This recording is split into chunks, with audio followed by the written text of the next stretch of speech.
In 1983, 15-year-old Linda Mann was walking to her friend's house in Narborough when she was attacked and murdered.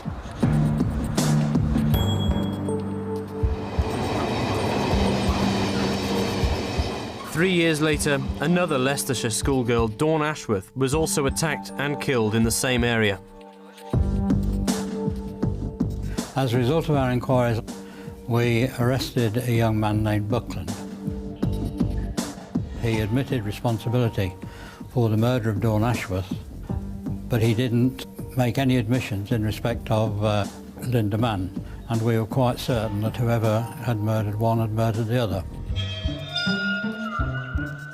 Various samples from the victims, the accused, and from the evidence left at the crime scene were sent to Professor Jeffrey's lab for analysis. These are the DNA profiles, stripped-down DNA fingerprints from this murder investigation. This is DNA from the first victim. Right. You can see two bands there. That was actually from DNA from hair roots taken post-mortem from that girl. And then that is a DNA profile of the murderer. Right. Right, now we go to the second victim. This was her DNA, band down there and a band up here. And then we had two trace amounts of DNA from the murderer in the case of the second victim. Very faint, but if you look very, very carefully, I hope you can see a pair of bands there and a pair of bands there, looking very suspiciously like the two bands up here. So the police were right. That whoever killed the second victim had killed the first one as well. Very strong evidence indeed. What about the young man who confessed? That's his DNA profile. Oh, goodness. There's absolutely nothing like the murderer. So, conclusion was that this young man, his confession was false. Buckland was released, and the police then knew they were after one man.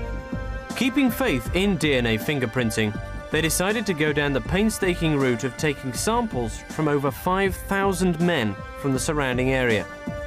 Despite the attempts of the killer to hide his identity by getting a work colleague to provide a sample for him, Colin Pitchfork was eventually identified as the murderer of Linda Mann and Dawn Ashworth.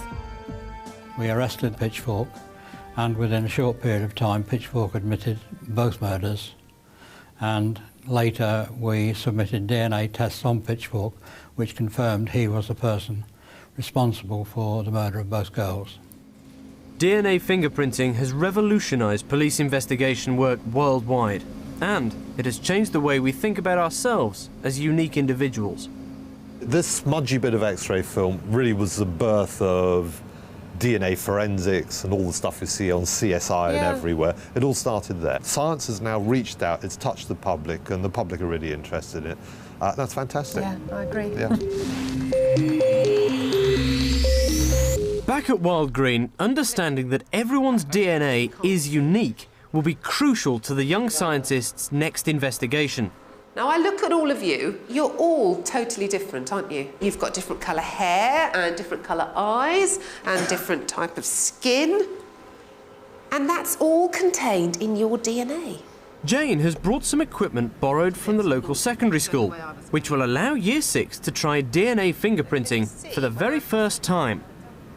Although in this instance they won't be testing their suspect's actual DNA, the different samples will allow them to scientifically link the blood left at the crime scene to one of the suspects. Now, there's not a lot in here. We don't need very much DNA to test. There's the smallest amount, less than a raindrop in here.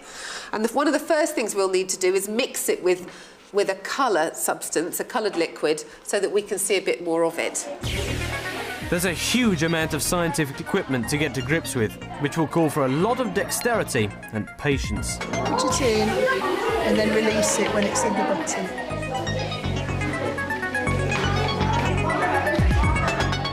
Are you all done on this table? Yeah. Good. Now we're going to take our gel. Now this is the jelly that we're going to use to put the DNA into. Each gel contains 8 tracks. A small well sits at the end of each track.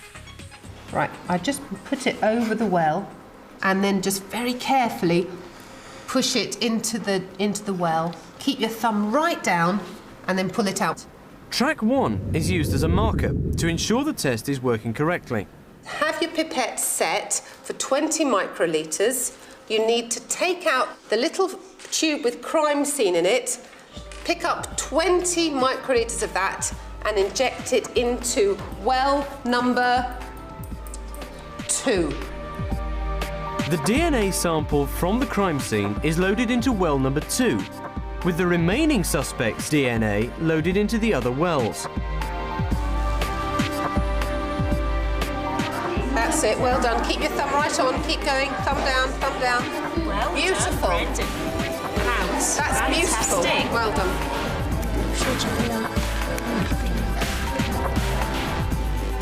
That is so neat. Do you know, I'll tell you a secret, I did this with some teachers the other day and they all messed it up. Right, what we're going to do now is run 200 volts through the DNA samples. What that will do, it will make the DNA split up. You know when you did the chromatography and the water separated the colours out and some colours went further than others, didn't they? When we spread the DNA out, the smaller chunks of DNA will go further and then we'll be able to match up people's small chunks next to their big chunks and see if they're the same. OK. Electrophoresis tanks are plugged into power packs and set for 20 minutes at 200 volts. Electricity runs through the gels, spreading out the DNA samples along the tracks and creating their unique fingerprints.